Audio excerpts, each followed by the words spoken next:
ডেকে নিচ্ছি আমাদের তৃতীয় প্রতিযোগীকে। ইশিকার কাছে চলে যাচ্ছি। কে থাকছে ইশিকা এবার?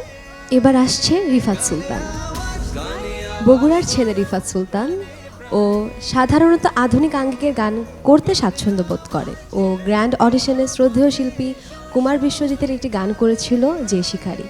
এবার সে গাইবে শ্রদ্ধেয় শিল্পী মেজবা আহমেদের খুব জনপ্রিয় একটি গান আবার দেখা হবে। রিফাত, অল দ্য বেস্ট, স্টেজে চলে যাও।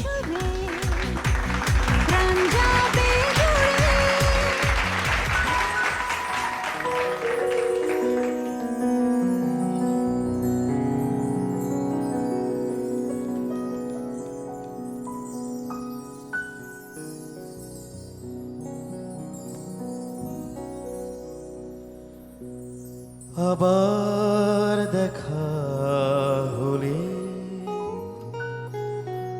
পুরনো গান, পুরনো কবিতা ফিরিয়ে দেব। আবার দেখা হলে পুরনো গান, পুরনো কবিতা শুধু পুরনো চিঠি চেও না, ভিজে গেছে সব চোখের জলে। আবার দেখা হলে,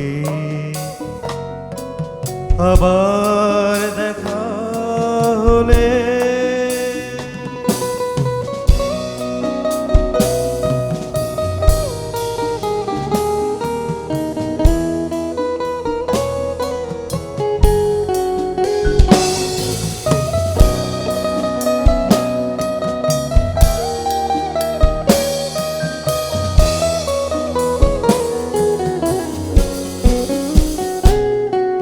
আবার যদি দেখা হয়, করো আছে না হবা অভিনয়।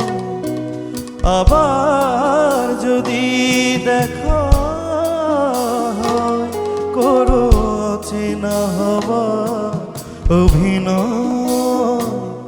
ভুল হলে ভুল বুঝো না, পুরনো চোখে তাকালে। আবার দেখা হলে, আবার দেখা হলে। আমি আমাদের বিজ্ঞ বিচারকদের কাছে চলে যেতে চাই। প্রথমে সাবিনা ম্যাম, আপনার কাছ থেকে শুনবো। আবার দেখা হলে গানটা প্রথম শুনলাম, কিন্তু তোমার গলায় শুনেই তো আমার সত্যি খুব ভালো লাগে। মানে তুমি কতগুলো ডেলিভারি দিয়েছো যেগুলো খুব মানে এত মেলোডিয়াস ছিল, মানে আমি ফিল করতে পারছিলাম যে আবার দেখা হলে তার মানে একটা বিচ্ছেদের ব্যাপার আছে এর ভিতরে। শুধু চিঠিগুলো চেয়েও না, সেগুলো পুরনো চিঠিগুলো চেয়ে, এই পুরনো জায়গাটা তুমি এত ভালো গেয়েছো। Thank you so much ma'am. আর তোমার একটা জিনিস দেখলাম যে তোমার গলাটা জোরে করার পরে যে সফট করার ব্যাপারটা, এটা কিন্তু অনেক কঠিন।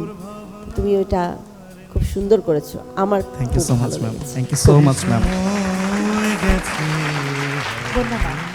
রিফাত, তোমার গানটা ভালো লেগেছে নিশ্চয়ই, কিন্তু আমি বলবো যে তুমি যেহেতু এটা প্রতিযোগিতা, তুমি যখন দ্বিতীয়বার এক জায়গায় দেখ পুরনো চিঠি, পুরনো গান, পুরনো কবিতা, সে কবিতাটা যখন সেকেন্ড টাইম বলে তখন টুক করে এক জায়গায় স্লিপ করলো।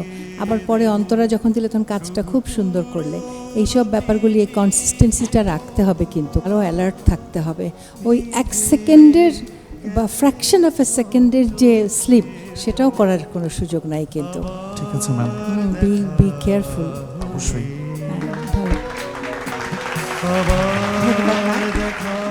মাকসুদুজ্জামান মিঠু স্যার, তুমি গানটি গাওয়ার সময় তুমি একটু তোমার ভয়েসে একটু কৃত্রিম লো অ্যাড করছো, আবার দেখা হবে। হ্যাঁ, তো যে কারণে তোমার কিছু কিছু জায়গায় সুর একটু এদিক ওদিক হয়ে যাচ্ছে। হ্যাঁ, ছুটে ছুটে যাচ্ছে।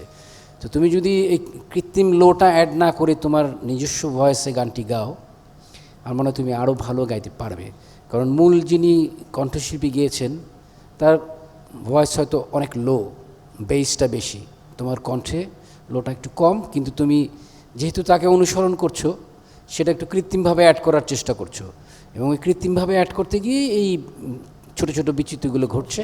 আমি আশা করি তুমি পরবর্তীতে এটা শুধরে নেবে। অবশ্যই ভালো গেয়েছো। Thank you so much sir. ধন্যবাদ স্যার।